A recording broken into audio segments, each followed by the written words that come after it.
Bom, agora sim, pontualmente, às 19 horas, vamos começar aqui a nossa quarta live. Esperar o Instagram chamar o pessoal, mostrar que a gente está ao vivo. Boa noite. O doutor já chegou aí, já vou chamá-lo, para a gente não perder tempo, porque tem muita coisa interessante aqui hoje.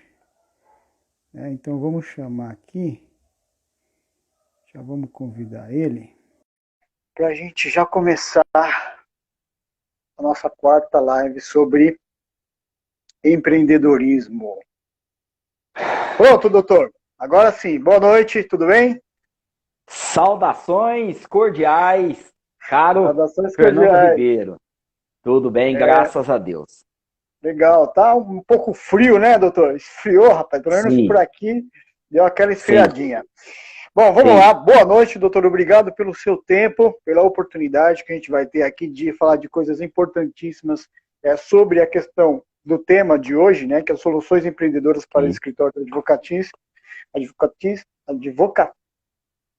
é isso mesmo que fala, né?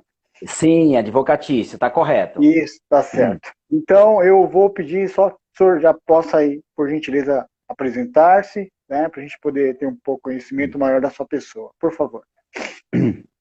Bom, então numa apresentação oficial, é o Saudações cordiais. Meu nome é Ribeiro, eu sou advogado criminal em São Paulo, capital, Brasil.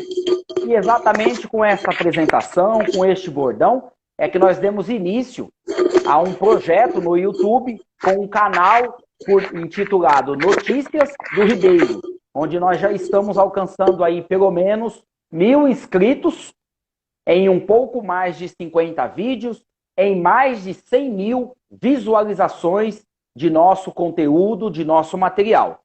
E estamos às ordens aqui da audiência e também aqui do Fernando Ribeiro, um grande educador financeiro, que hoje irá fazer perguntas fáceis.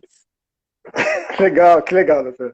Bom, vamos começar aqui, doutor. Como sempre, eu trago dados estatísticos para poder levantar aí. É bom deixar claro que o foco não é só advogado, porque todo empreendedor precisa acompanhar e saber aí do que o senhor vai falar hoje, vai compartilhar conosco, porque se aplica, eu tenho certeza que muita coisa que o senhor vai compartilhar com a gente hoje se aplica para o âmbito geral também de empreendedorismo, né? E aí, mas como especificamente nós temos aí para escritórios de advocacia, eu queria trazer um dado Uhum. estatístico para o senhor, que é o seguinte: existe um advogado para cada 322 brasileiros. Foi o que revelou o levantamento do Conselho Federal da OAB, né, divulgado em 2008, que mostra que Sim. para uma população de 183,9 milhões de brasileiros, existem cerca de 5 milhões 571 mil 360 milhões de, perdão, 571 milhões 360 mil advogados. A pesquisa também apontou que o Brasil ocupa a terceira colocação na lista do país com maior número de advogados no mundo, perdendo apenas para Estados Unidos e Índia, né, que tem a população 5 vezes maior que a nossa nacional aqui. Então, assim, é aquele grande receio que eu acredito que o advogado, e advogar também é empreender, não podemos esquecer, né, doutor? Advogar também é Sim. empreender. E o advogado tem hoje, eu vou escolher essa profissão, eu passei na OAB, mas será que eu vou ser mais, desculpa, será que eu vou ser mais um nessa estatística aí? E o que é que eu vou fazer para me diferenciar no mercado hoje? Então as perguntas vão ser bem relevantes a esse tema de Ok. diferenciação, né? E também se manter no papel. Então a primeira pergunta que eu queria abrir, doutor, é o seguinte: abrir um escritório, né, e esperar que os outros clientes entrem, né, e te contratem, acredito que seja um erro, né, como qualquer outro segmento. A pessoa vai lá, abre as portas e espera que agora o cliente vai vir, eu vou ficar tirando nota aí. Qual é a primeira Sim. coisa, né, porque quando a gente faz a consultoria, nós aqui, a primeira coisa que a gente pede para ver é o plano de negócio dele, né, se a pessoa realmente tem um Tá. plano de negócio para abrir o seu negócio. que a maioria dos escritórios não possui. Então, para nós, ou para a pessoa que está ouvindo hoje, qual a importância que tem para ter o seu plano de negócio? Tá. Boa sua pergunta, ô Fernando, tá? E eu quero apenas, para poder apimentar, tá certo? Trazer mais um dado. Legal, legal. É que é exatamente o quê? Hoje, há no sistema judiciário, abarrotados de processos, aproximadamente 100 milhões de processos. Nossa. Se nós considerarmos que existe um processando outro, ou seja, um no polo ativo, outro no polo passivo, nós temos 200 milhões de pessoas litigando, brigando, discutindo o processo, entende ou não? Sim, claro. É muito, alarmante, é muita coisa. gente. É quase o Brasil inteiro, dentro do judiciário. Nossa. Tá? Óbvio que eu estou falando de uma forma bastante rasa. Por quê? Porque você vai encontrar o cidadão que tem 10, 15, 20 processos, né? Isso como polo ativo. E aí, como polo passivo, o maior demandante é o governo, é a União, é Estado, é município. Nossa, né? Então, é quem tem a grande demanda de processos judiciais, trata-se de governo. Muito bem. Indo agora objetivamente para a sua pergunta, né? E desde já, deixando aqui um beijo caloroso para a doutora Ingrid, que entrou aqui na live para nos prestigiar. O Éder, seja bem-vindo, né, que também que é um engenheiro aí do nosso escritório, né, e que também prestigia aqui essa live. Muito bem. A sua pergunta foi no tocante ao plano de negócio. E quando nós falamos de plano de negócio, nós estamos falando de algo mais estruturado. É necessário? É. Se você é um pequeno empreendedor, e aí eu vou colocar aqui a menina ou a moça, a jovem que vende bolo. O rapaz que tem um negócio, que é um empreendedor, mas que ele apenas limpa o para-brisa de um carro. Então, para ele iniciar um negócio, não necessariamente ele vai começar por um plano de negócio. A questão é, todas as vezes que o empreendedor ele começa a evoluir na carreira, ele começa a pensar numa expansão, ele começa a ter vultosos investimentos, receitas, colaboradores, né? Vai ficando mais complexo, indubitavelmente, ele precisa de um plano de negócio exatamente para quê? Para poder demonstrar da onde ele saiu até onde ele quer chegar, de um ponto ao outro ponto. Primeira questão. A segunda questão, ele precisa ter também um planejamento financeiro, que vai comportar, basicamente, entrada e saída, e outras receitas, né, outras despesas. Tudo isso é cabível dentro de um plano de negócio. Assim como os desejos, as oportunidades, ameaças, forças, fraquezas, né? Tudo que ele deseja para daqui 5 anos, 10 anos, 20 anos, 6 meses, para hoje. Então é fundamental. E um escritório de advocacia, ele não foge dessa regra. É necessário ter um plano de negócio. Exatamente nós, o escritório D. Ribeiro Sociedade de Advocacia, né? Nós temos um plano de negócio, tá? E para exatamente daqui 3 anos, o nosso objetivo é sair de onde estamos hoje, em São Miguel, Zona Leste, capital São Paulo, Brasil, e ir para o Tatuapé. De igual forma, Zona Leste, São Paulo, capital, Brasil. Legal, doutor. Bem completa aí a sua pergunta, né? E eu achei legal que... É porque eu acredito que hoje teremos pessoas do país inteiro, né? Ficamos acho que das 8 ou 9 da manhã até 2 horas divulgando esta live. Legal, e outra coisa, as pessoas poderão ver novamente, né? Então, para quem não viu, vai lá e vê depois, né? Então ela vai poder disponibilizar, essa live vai ficar disponível para as pessoas verem, tanto no canal do YouTube quanto aqui no Instagram. Então é importante que o senhor colocou dessa forma, porque a pessoa vai falar, poxa, mas eu não tenho esse segmento, não me interessa. Olha aí como foi importante a colocação que o senhor fez, porque abrangiu uma estrutura em si, independente do segmento que ela vai trabalhar. Muito bem explicado, obrigado. Eu vou para a segunda pergunta que eu recebi aqui, que é o escritório digital, ele é uma tendência para customizar? Olha só, não só para customizar, né? Porque quando você pensa de customização, às vezes pode ser você agregar um valor àquele chinelo, aquela capinha de celular. Mas a questão digital, a questão da tecnologia, indubitavelmente, o advogado ou o empreendedor que não se adaptar, ele está fora do jogo, ele está fora do mercado, né? Uma das grandes empresas que multiplicou por 10 o valor em bolsa de valores foi exatamente a empresa que é a fabricante do aplicativo Zoom. Exatamente porque nesta pandemia todo mundo se fala por meio de videoconferência. Então veja, exatamente numa pandemia, enquanto tem muita gente, né, morrendo e que recebe aí nossos pêsames respeitosos, tem diversas pessoas ou empresas vendendo lenço, ganhando dinheiro. Então temos que nos preparar tanto para a bonança quanto para o período de tempestade. E aí nós acabamos retroagindo um pouquinho no plano de negócio, que precisa figurar essas questões de ameaças, fraquezas, forças, né? E quando nós falamos do ponto digital, se nós pensarmos hoje o judiciário, ele está quase todo digitalizado.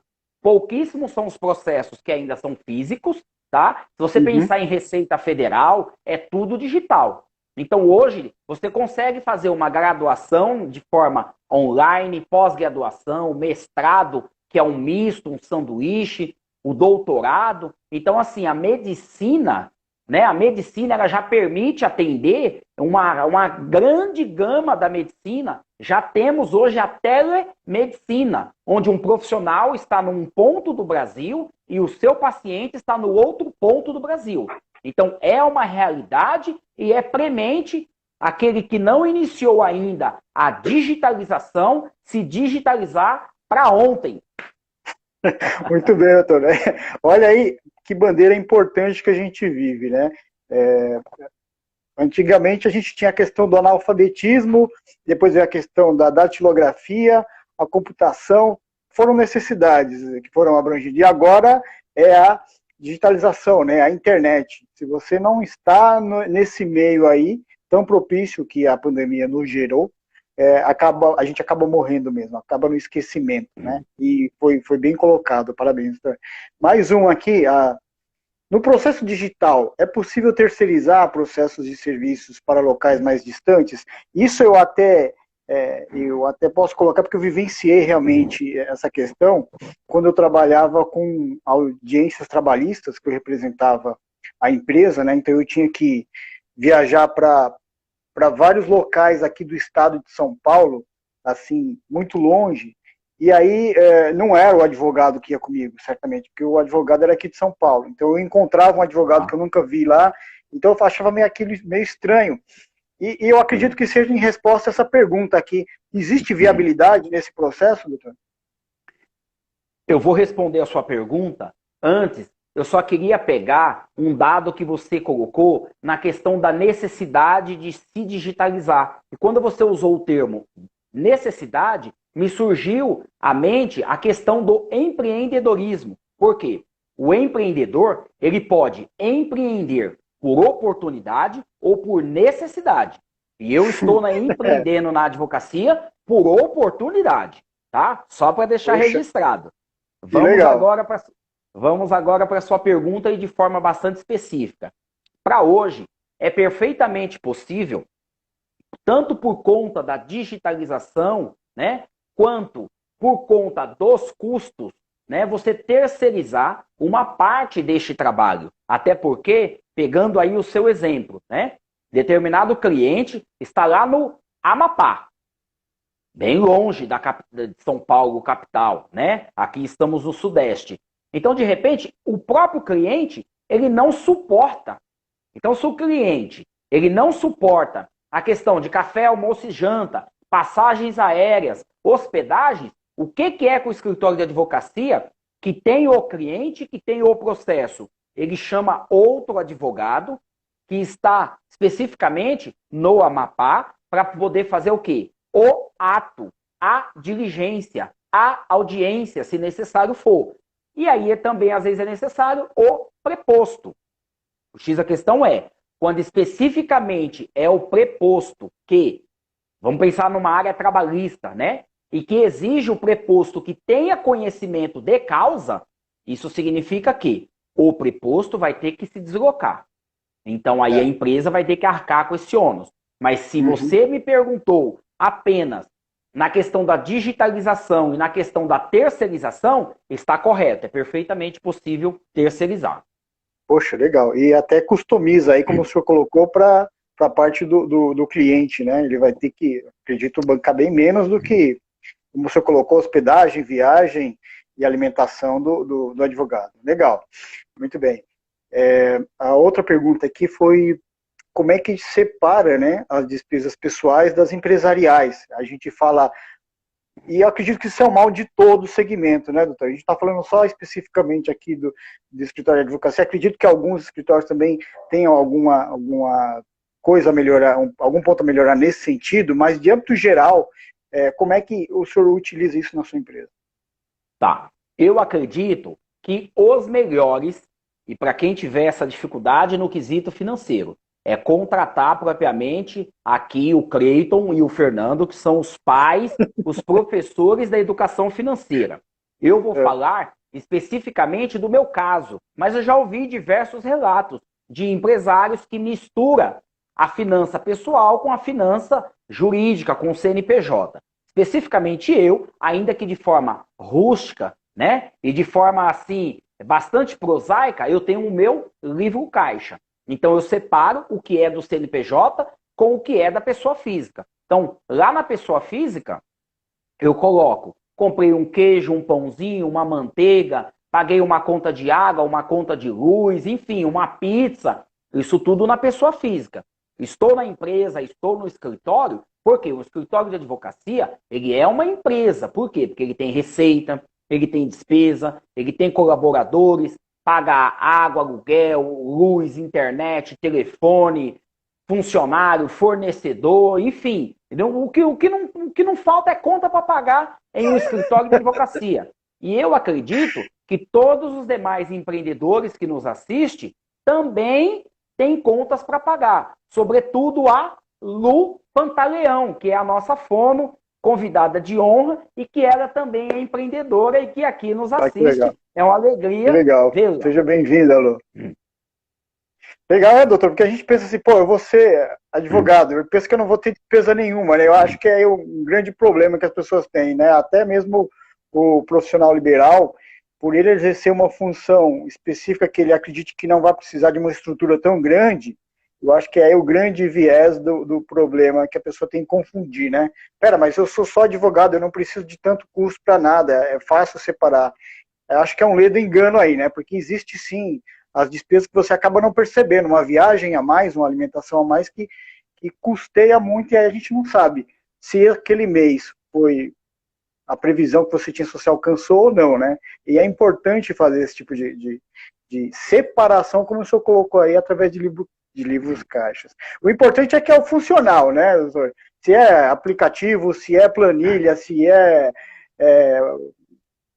papel e caneta mesmo, o importante é o funcional, o resultado. Está funcionando, está dando resultado ótimo, né? Porque muita gente acaba aderindo um pouco à praticidade da coisa e acaba desvirtuando, desistindo. Eu lembro que eu assisti uma vez uma reportagem que o cara falou, olha, eu acho interessante o cara usar aplicativo de controle de despesas, só que o que acontece? Você não tem uma visão maior da coisa, né? Então, você acaba vendo só o que está na telinha pequena, acaba cansando aquilo, de 4 a 5 meses foi feita uma estatística que a pessoa acaba desistindo, né? Eu controlo tudo no aplicativo, mas se você não tiver veemência para aquilo, a gente acaba desistindo por uma questão visual do negócio. Então tem gente que realmente se dá com o aplicativo, se dá com uma planilha que você tem uma visão maior da coisa, ou manual mesmo, como o senhor colocou aí.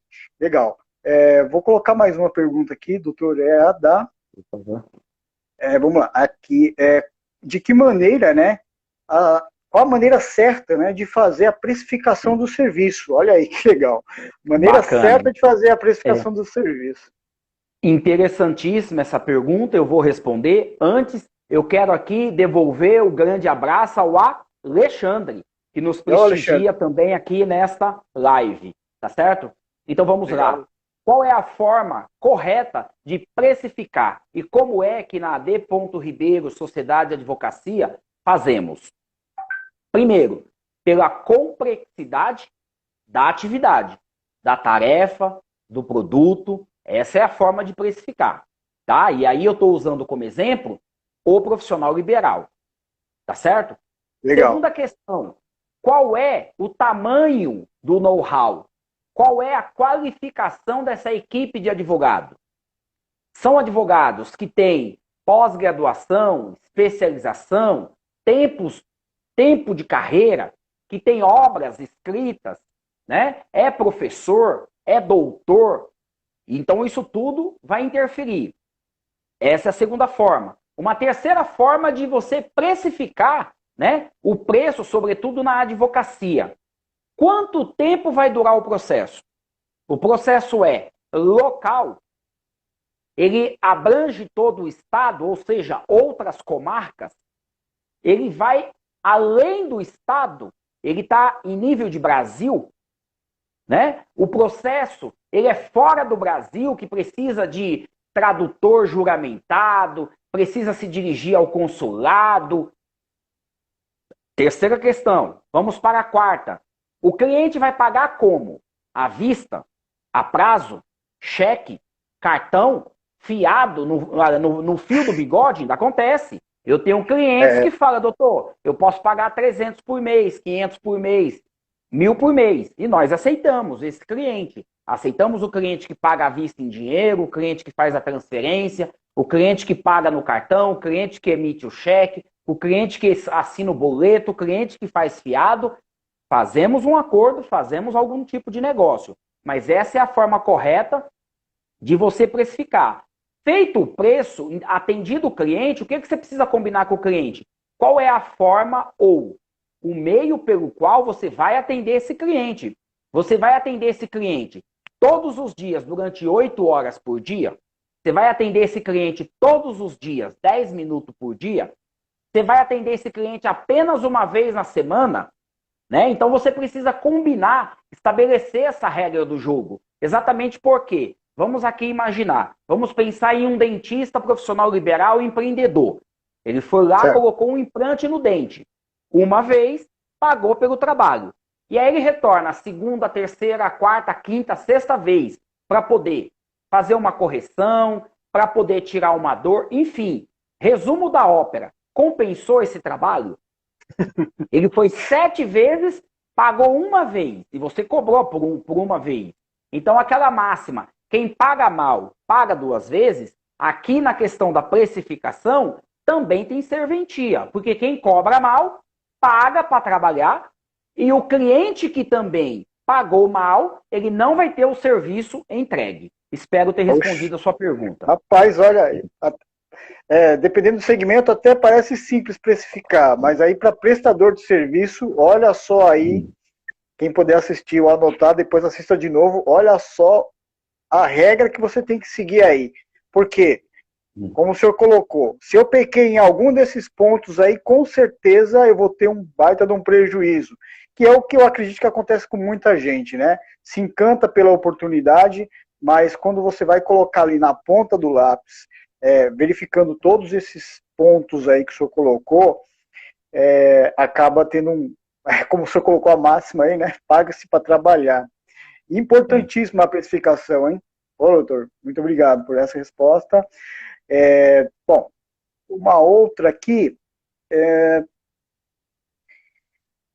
que nós, assim, aqui, como controlar um fluxo de caixa do escritório com previsibilidade? Ok, essa daí eu consigo responder. Primeiro de tudo, o lema do nosso escritório é corte custo, não crie despesa. Então, o que temos em nosso escritório é somente aquilo que é extremamente necessário. E aqui eu vou dar um exemplo, permita-me, né? da Nath. A Nath é aquela milionária que faz diversos programas, que tem um canal no YouTube e que ensina sobre educação financeira. E o que ela diz nos programas dela? Eu tenho o carro e eu deixo o carro na rua, porque ele tem seguro. Então veja, você já está economizando no estacionamento. E assim eu faço. Eu venho de carro para o escritório, deixo na rua. Eu venho de moto para o escritório, deixo na rua. O que eu estou dizendo para você? Quanto menor o custo do seu padrão de vida ou do escritório, da sua empresa, do seu bar, né, do seu carrinho de cachorro-quente, quanto menor o custo, primeiro, maior pode ser o lucro, ou menor pode ser o preço que você cobra do seu cliente. E eu não estou falando de diminuir a qualidade, ao contrário. Se você tem um custo baixo, né? Como é que a Azul ela se tornou grande no Brasil? E a Azul, que eu digo, me refiro à companhia aérea. A TAM, ela também começou assim, né? Que é o chamado low profile, que é o quê? Baixo custo. Então, se você tem baixo custo, então, e aí, quando nós estamos falando de previsibilidade, para diversos clientes, eu sempre falei, sobretudo, eu que tenho casa de locação, eu falo, olha, você não pode atrasar o aluguel, porque todos os meses tem o dia 10. Então você já sabe que o mês que vem tem dia 10. E no outro mês também tem dia 10. Então não adianta você dizer, dessa vez eu não consegui ou eu não sabia. O que eu estou querendo dizer para você?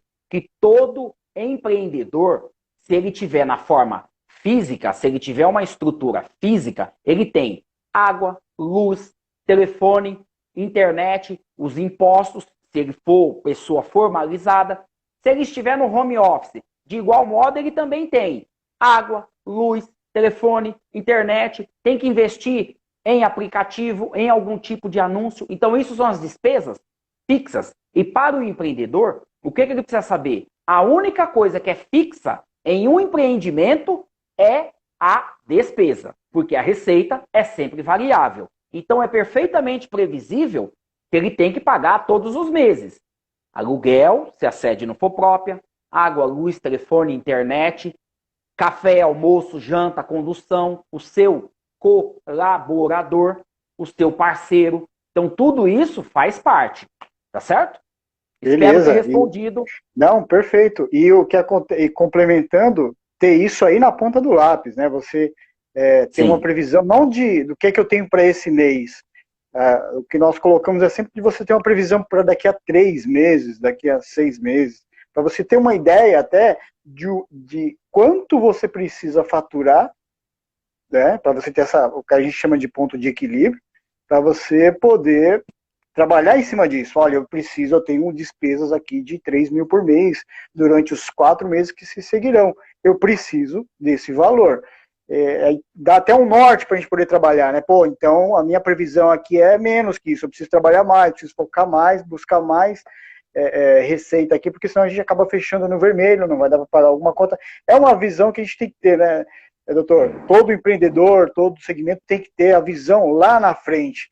Porque senão a gente acaba pegando aí de calça curta, e quando vem uma dor de barriga, como está sendo agora com essa pandemia, muita gente quebrou, muita gente fechou, e a previsão foi totalmente mudada, né? Como a gente tinha colocado no começo, a primeira pergunta, um planejamento, vale ressaltar que, dependendo da situação, você tem que rever, né? Tem que rever tudo, porque ninguém esperava que ficássemos aí 3 meses, vamos para o 4º mês, com a maioria do comércio em si, não só o comércio, tudo fechado, né? Ô, Fernando, olha só, e apenas acrescentando ainda na sua pergunta, porque com seus comentários valiosos, né, vocês como professores de educação financeira, pode muito contribuir também nessa questão. Mas veja só, quando eu montei o escritório de advocacia físico, né, que temos foco no direito criminal, né, e aí quem é o nosso cliente? É todo aquele que é autor ou vítima de um delito criminal. E aí, seja ele pessoa física ou sócio da pessoa jurídica. Então, quando eu montei o escritório físico em São Miguel Paulista, a minha ideia inicial era montar no Tatuapé. E aí, conversando com outro advogado, ele fez a seguinte reflexão para mim. Ele falou, Ribeiro, a decisão é sua, mas eu vou te fazer a seguinte pergunta. Veja, às vezes, por metade do preço, um quinto, às vezes um terço, ou até um décimo do preço, você consegue se estabelecer em São Miguel Paulista. E na medida que você crescer, porque eu estava começando do zero, tá? E na medida que você crescer, na medida que você evoluir, você também vai conseguir se estabelecer no Tatuapé. E eu tô te falando isso exatamente porque, imagina só, você vai lá para o Tatuapé, despesa alta, custo alto. E aí você se dá mal, o que você tem que fazer? Voltar para São Miguel. Percebe? É verdade. Então veja que essa filosofia foi sempre ficando mais enraizada aqui no meu peito, aqui no meu coração. E quando nós estamos falando de previsibilidade, eu estou falando exatamente disso. Né? Porque quando eu assino o contrato, eu já sei qual é o valor de locação do aluguel para o próximo 12 meses, para o próximo 24 meses, 36 meses e assim sucessivamente. Legal, doutor, legal. Muito bem colocado. Obrigado. Uma pergunta, outra aqui. Nos contas a pagar, né? Qual que é o grande erro que, acho que o senhor até colocou, já respondeu, mas vamos reforçar. No contas a pagar, qual o grande erro que mais acontece nos escritórios? Primeiro, eu acredito que é fazer dívidas das mais variadas, sendo que aquilo não é necessário, né? E aqui eu já quero mandar um abraço aqui para a audiência, Jorge Buarque, que nos assiste, diz bem que entende, sabe do que nós estamos falando. E essa é a parte boa. Nós estamos falando para um público, para uma audiência que consegue entender aqui a nossa mensagem. Essa é a parte boa. Sim. Então veja. Se não já viveu, né, doutor? Se não já viveu aí, né? Que ele colocou, eu sei bem o que é isso, né? Ele acha que ele já tocou aí na ferida dele. Olha aí, ó. E o exemplo dele aqui é sensacional. Porque ele está dizendo, morei no Amália Franco. E, Jorge, olha, eu fico feliz com o seu exemplo, porque eu nunca tive a oportunidade de morar no Anália Franco, mas eu estou vendo aqui, ó, muitos anos, uma fortuna de despesas fixas, tá perfeito, né? Uma certeza que nós temos são as despesas que são fixas. Contudo, para o empreendedor, a receita, ela é variável. E aí, voltando agora na sua última pergunta, Fernando, um dos erros das pessoas é, primeiro, tem pessoas que fazem despesas das mais diversas e que não necessariamente elas fazem sentido. Ou melhor, nem necessário elas são. Tá? E tem até um ditado que diz assim, se você gasta com o que não precisa, você vai ter que vender o que precisa para poder pagar o que não precisa. Peraí que eu vou anotar essa aí, doutor. Peraí que eu vou anotar como é. Pode parecer aí um trocadilho. Não, mas foi perfeito. Se você compra o que não precisa, você vai ter que vender o que você precisa para poder pagar o que não precisa. Tá? Rapaz, isso aí, eu duvido que ninguém tenha passado por isso, viu? E quando eu mesmo não sei nem quantas vezes. E veja que você falou de previsibilidade, né? E quando nós falamos de previsibilidade, uma das coisas que mais tem previsibilidade são as questões de seguro. E aí pode ser seguro de automóvel, seguro de casa, seguro de financeiro, seguro bancário propriamente. E veja, quando nós falamos de seguradoras, né, que é gerido aí pela SUSEP, os principais analistas são aqueles formados em atuariais, né? E veja, tudo é estatística, tudo é matemática. E nem mesmo as principais seguradoras da Europa, da Ásia, que fazem previsão de terremoto, maremoto, conseguiram prever em seus contratos a pandemia. Tá? Então, olha que informação, vamos dizer assim, um tanto que universal, mas que era bastante presente na questão do empreendedor. E qual é a previsão que eu fiz? Veja, com a pandemia, eu consigo sobreviver mais 3 meses. E eu conheço colegas profissionais, que eu digo com muito pesar, e não é que eles morreram, mas que eles não conseguem sobreviver até a semana que vem. Por quê? Porque eles não conseguiram se adaptarem. Né? Por quê? Porque eles estão acostumados com o modo físico. Eles estão acostumados nessa sistemática, onde todo dia entra 100, sai 50. Ou entra 200, sai 130. E quando para de entrar, ele não consegue criar, inventar, se tornar o que nós chamamos aqui no nosso planejamento estratégico, da D. Ribeiro Sociedade de Advocacia, o quê? O nosso objetivo é ser um escritório disruptivo, inovador, agressivo no quesito negociar com o cliente, né, com o parceiro. Então, a nossa ideia é o quê? É não perder cliente, é não perder o parceiro, não perder o colaborador. Contudo, óbvio, tem que estar dentro da nossa tabelinha, que é o quê? A precificação, a questão ética, né, o bom atendimento, a questão da honestidade, exatamente porque esses dias eu estava conversando com um advogado que advoga para médico, e ele falou, na live ele parecia o melhor dos mundos, na prática ele é um tremendo de um pilantra.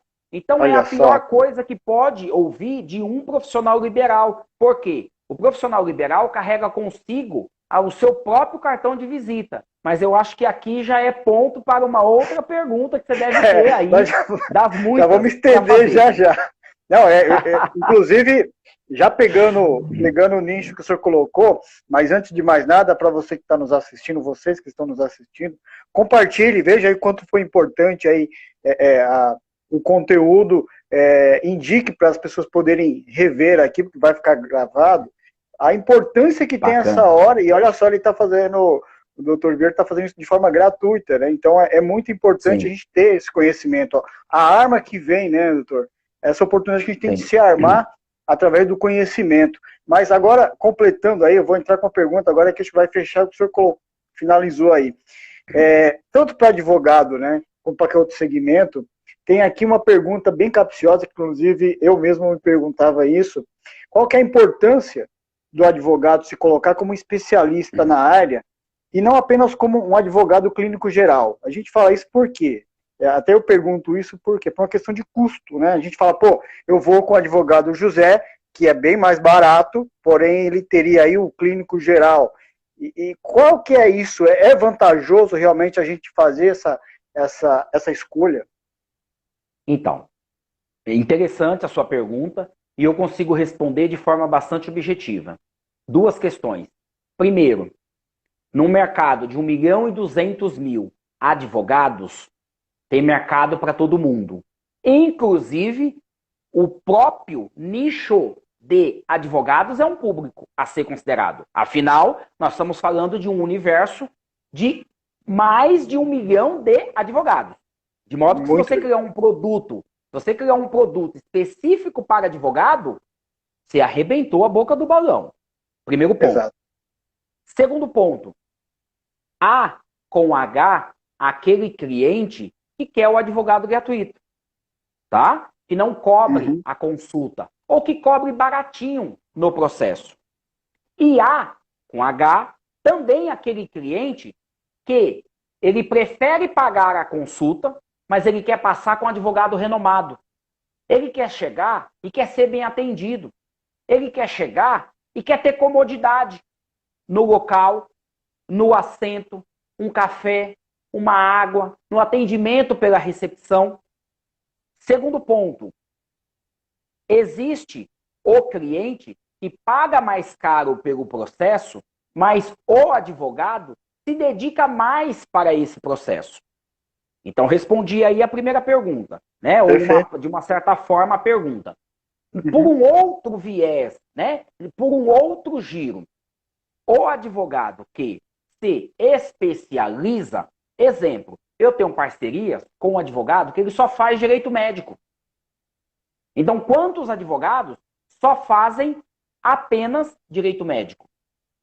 Existe advogado que só faz direito militar. Quantos conhecem o Tribunal de Justiça Militar que só julga militares? Então, nós advogamos para militares, na esfera estadual e na esfera federal, que são as forças Forças Armadas, que é composta pelo Exército, Marinha e Aeronáutica, nessa ordem. Né? Uhum. Então, nós estamos cadastrados e pronto para poder atender. Então, quando nós falamos do advogado que é clínico geral, ele conhece bastante coisas de muitas áreas do direito, mas ele não é especializado em nada. E se você me permitir, Fernando, eu faço aqui uma alusão à medicina. Se você, numa batida de trânsito, numa colisão, você danificar a coluna, você quer o clínico geral? Você quer o cirurgião plástico? Ou você quer o cirurgião especialista em coluna? Não é o especialista em joelho, o especialista em mão. Então, o que eu estou querendo te dizer? Se você for especialista, nesta multidão de 1 milhão, você se destaca. Terceira questão, terceiro ponto que eu tenho para o profissional que deseja se especializar. Na medida que ele se especializa, seja como fono, como dentista, como educador financeiro, como advogado, você se torna uma autoridade naquele assunto, naquela matéria. Isso te traz credibilidade para quando você der o seu parecer ou quando você der o seu honorário. Te traz autoridade / credibilidade. Então veja que credibilidade e autoridade, primeiro, não se constrói do dia para a noite. Segundo, só se constrói com 80% de estudo e 20% de ação, prática, conhecimento, desenvolvimento da tarefa. Eu aconselho a todo profissional se especializar. Porque na medida que você se especializa, você vai ter o cliente que busca este especialista. E aí é a hora que você cobra com propriedade. Não é lesando o cliente. Se você pegar apenas o ex-ministro da Justiça, hoje falecido, que foi advogado, Márcio Thomas Bastos, tá? Até onde me consta, a consulta com ele, que durava apenas 30 minutos, tinha um custo de R$2.000. E ele tinha fila de clientes. Fila de clientes. Mas não dá nem tempo de sentar na cadeira direito, rapaz. Sim. Nós temos... Olha só. Vamos dar um exemplo, de novo, voltar para a medicina. Se você quiser passar com um cirurgião plástico, você pode pagar R$1.000. Mas se você quiser passar com o Ivo Pitangui, percebe? Nossa, nós não estamos falando de apenas um cirurgião plástico.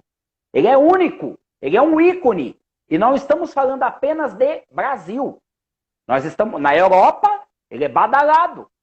Então o que eu estou dizendo é, na medida que você se especializa, você se torna credibilidade, você se torna uma autoridade, você tem credibilidade e você se torna uma autoridade na matéria. Nosso escritório deseja ser autoridade no direito penal, no direito criminal. E é aí exatamente onde estamos trabalhando para, até 2030, se tornar referência no estado de São Paulo e, até 2040, em todo o Brasil. Veja que o nosso projeto é para 20 anos. Isso é importantíssimo. Aí, o interessante, como diz como é o do programa Nortear, é ter esse norte aí, né, doutor? Não trabalhar simplesmente para pagar a conta, trazendo isso para o lado pessoal, das finanças pessoais, basicamente é o que falta na maioria das pessoas. É você não ter esse objetivo para com o dinheiro e para com o seu trabalho. E isso, como o senhor colocou, principalmente se aplica à empresa, né? Ela não pode ser simplesmente, eu vou montar, tenho o meu CNPJ, agora eu vou ficar tirando nota. Tá, peraí, mas aonde você quer chegar? Isso é importante, isso é fundamental o que o senhor colocou. Aproveitando que a gente falou de tempo, de 10, 20 anos, a pergunta é, qual investimento o empreendedor pode fazer aí para ele obter a aposentadoria tranquila, no ponto de vista que o senhor veja aí? Tá, de bate-pronto, eu diria que eles têm que contratar o NEF, Cleiton e Fernando, para poder assessorar. De bate-pronto, sem pestanejar. Tá? A minha sugestão, Para cada perfil de empreendedor, existe um tipo bacana, ideal de investimento. O que é que eu estou dizendo? Tem empreendedor que ele prefere ter várias casas de imóveis. Tem outro que prefere guardar o seu dinheiro na poupança, que só dá prejuízo, diga-se de passagem. Procure o NEF, Cleiton e Fernando, eles vão te orientar nessa questão. Quem não estiver nos assistindo, vai ver na gravação. Terceira questão. Há bons investimentos em bolsa de valores, tá? Há excelentes investimentos no Tesouro Direto.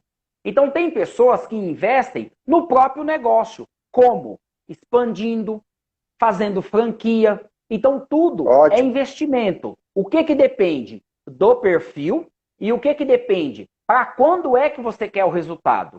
Você quer liquidez para amanhã? Tem investimento nesse sentido. Você não quer liquidez, mas você quer ter um bom patrimônio consolidado para daqui 10, 20, 30, 50 anos? Há, com H, diversos bons investimentos nessa seara, desde que você procure os especialistas, Cleiton Schnepper e também Fernando Ribeiro, meu xará. Obrigado Espero ter respondido. Não, ótimo. Foi bem colocado e principalmente o que o senhor colocou com relação da expansão do negócio. Porque muitos empresários, eles talvez tenham essa crença de que, bom, eu já tenho o meu faturamento que eu estou conseguindo pagar minhas contas e sobreviver, agora eu vou migrar para um outro segmento de aposentadoria. Porque, na verdade, se você já está ali no seu dia a dia, se dedicando ao seu escritório, tem que ter essa visão de o quanto ele vai poder te sustentar lá na frente, porque a gente não vai poder ficar trabalhando o resto da nossa vida, né, doutor? Uma hora a gente vai ter que dar uma parada, pessoas vão assumir o negócio e a gente aí, no patamar da idade, vai ficar só recebendo os nossos, digamos, os prolabores aí, os nossos direitos justos da longa jornada que nós tivemos para poder formar aí essa empresa. Então é importante sim ter essa visão de investimento, como o senhor colocou, para a empresa, né? Estendê-la, aumentá-la, isso aí, para poder gerar aí um fluxo de aposentadoria bem interessante. Legal. E aí, partindo dessa premissa também, doutor, qual que é a importância, uma pergunta aqui, acho que bem crucial, é a importância do network, né? Para quem vai iniciar na profissão. Olha só, Fernando, não só para quem está iniciando, mas para quem está num estágio intermediário ou até mesmo em um estágio avançado. O marketing de relacionamento, e alguns chamam dessa forma, outros chamam de network, ele é fundamental para o profissional liberal, para o empreendedor, sobretudo ao profissional liberal, onde a imagem dele é o próprio cartão de visita. Vide o Edervin, underline engenheiro, underline civil, que também é um engenheiro do nosso escritório. Nós se conhecemos em um network da associação comercial. Que legal. E nós fazemos, e nós se tornamos parceiros. Se tornamos parceiros, cada um na sua área, cada um na sua seara, e nós se tornamos parceiros, com um objetivo em comum. Qual o objetivo em comum? Primeiro, óbvio, se respeitar mutuamente, mas o principal, ganhar dinheiro. O que está tudo certo, lícito, é honesto. Terceira questão, eu sou o diretor jurídico de uma associação de empresários do Itaim Paulista, oportunidade onde nós tivemos de conhecer o Cleiton, né? E também eu sou o diretor jurídico da CDL, que é Câmara dos Dirigentes Lojistas de Itaquera. Então nós, veja, o network, ele está no meu DNA. E patrocinando um café de negócios com empresários no Sebrae, centro de São Paulo, eu consegui um cliente que me paga uma mensalidade há pelo menos 15 ou 20 meses. Ele já está pagando. Que legal. Olha que legal. 15 rapaz. ou 20 parcelas ele já pagou de mensalidade ao nosso escritório. Então veja, você fazer o network é a oportunidade que você tem. Primeiro, não só de se vender, mas segundo, de também conhecer o produto do seu parceiro, do seu interlocutor. Porque o que é interessante, e aqui agora é no sentido de aula mesmo ao empreendedor. Vários empreendedores. Ele chega para você e fala, olha, eu vendo plano de seguro. Eu vendo contabilidade.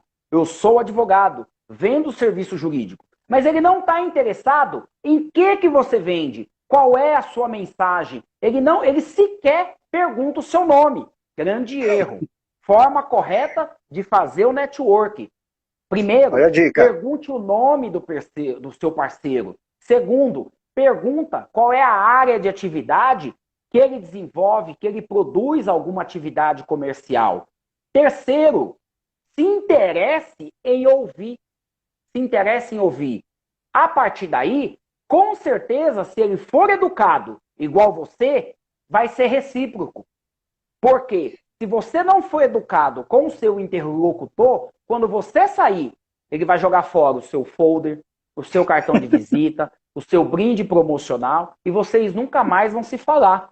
Veja, o Edervin, o engenheiro que nos assiste, eu paguei para ele várias cervejas Edinger. Não sei nem falar o nome, porque quem paga é ele, quem gosta é ele. Eu falei que ia pagar, mas não paguei, foi nada. E aí ele leva nós para poder almoçar no Piazzi. Fernando, o Piazzi é para rico, eu sou pobre. Espero ter respondido a sua pergunta. Não, perfeito. Em resumo, a gente está se vendendo direto, né? Vendendo no bom sentido, né? Vendendo mostrando para que você trabalha, o que você faz e como é que você ganha dinheiro. É importantíssimo. Você vê que a oportunidade aparece em cada... Não dá para a gente planejar, né? Às vezes você está num lugar nem específico, nem inesperado, e você se apresenta, a pessoa se interessa. Isso acontece muito até comigo, quando as pessoas perguntam o que eu faço, que lidar com dinheiro sempre chama a atenção de muita gente, né? Então a pessoa fica, poxa, aí começa a fazer aquele monte de questionamento. Então é importantíssimo, aí como o senhor colocou, essa questão do network, e você está preparado para, independentemente de onde você estiver, saber abordar, como o senhor colocou, os pontos aí, e saber falar o que você faz, né? O que você faz, como você faz isso. Quando você toca na questão oportunidade, eu já informei aqui que eu sou um empreendedor por oportunidade. Mas veja, eu tenho um empreendedorismo na veia. Eu me considero um empreendedor nato. Veja, aos 12, 13, 14 anos, eu estava no trem, vendendo. Eu não era empregado. Eu era meu próprio empresário. Eu vendia sorvete, biscoito, pipoca. Não parava de vender e ganhava dinheiro. Aos 16 anos de idade, eu era comerciante estabelecido, eu comprei um ponto comercial, fiz um contrato de locação, eu tinha empregado, eu tinha apenas 16 anos de idade. Nossa, eu estou com rapaz. 40. Aproximadamente 19 anos, eu era empregado em um restaurante, e eu lembro como hoje, isso tudo porque você falou de oportunidade. E pessoas que enxergam oportunidades, têm visão de águia, são as pessoas disruptivas, que veio para poder dar strike, para poder quebrar paradigmas, que não vai com a multidão. Vide Elon Musk, dono e fundador da Tesla, que vai construir uma viagem para o espaço, junto com aquele dono do grupo Virgin, que é aquele francês, aquele inglês, que agora eu não me recordo o nome, já de idade. Eles pensam de forma disruptiva, de forma inovadora. E quando você falou de oportunidade, eu me lembrei de um guarda-chuva. Na época, com 19 anos, eu trabalhava em um restaurante. Eu saí do centro de São Paulo, fui para o restaurante. E quando eu cheguei, estava uma chuva incrível. Incrível, estarrecedora, estava um dilúvio. Eu comprei um guarda-chuva no centro de São Paulo. Eu paguei R$10. Quanto eu paguei, Fernando? R$10. Você pagou R$10 no guarda-chuva. No guarda-chuva. Quando eu cheguei no restaurante, eu falei para o rapaz que eu estava trocando o plantão com ele. E eu falei, olha, tá chovendo forte aí fora, está um dilúvio. Ele falou, empresta o guarda-chuva? Ele falou, empresta o guarda-chuva? Eu falei, olha, eu não posso emprestar, mas se você quiser eu te vendo. Ah, mas me vender? Por quanto você vende? R$20. Ele falou, mas eu não posso pagar hoje. Eu falei, você paga no pagamento. Ele falou, fechou. Então veja, questão de meia hora, eu comprei um guarda-chuva por 10, vendi por 20, 100% sem ser vendedor de guarda-chuva. Mas por quê? Primeiro, empreendedor nato, tá na veia. Segundo, esse tá, hein? Visão e oportunidade. Legal, doutor. Doutor, para encerrar, né, porque o nosso tempo já está acabando, na verdade, eu preciso ainda chamar o nosso comentarista. Eu queria que o senhor deixasse uma frase aí para a gente poder refletir sobre o que foi discutido aqui, né, o que foi riquissimamente colocado aqui. O senhor poderia compartilhar com a gente aí? Olha só, eu teria aqui várias frases, né?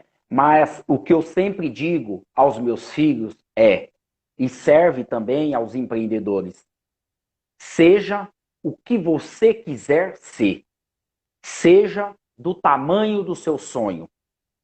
No Brasil, existe um homem chamado Marcos Pontes, tenente-coronel da Força Aérea Brasileira, atual ministro de Tecnologia. E onde que ele foi? Ao espaço, junto com a NASA, junto com os russos.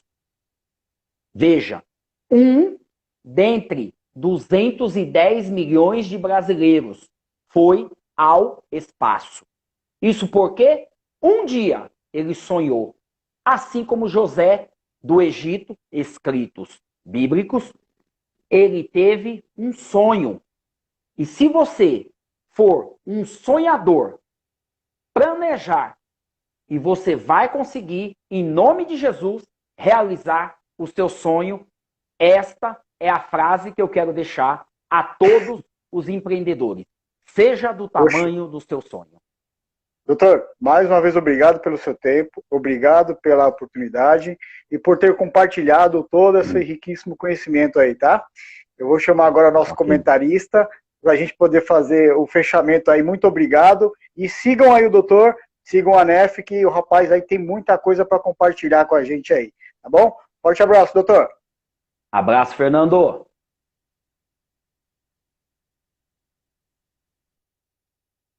Vamos agora aqui chamar o comentarista da vez, né?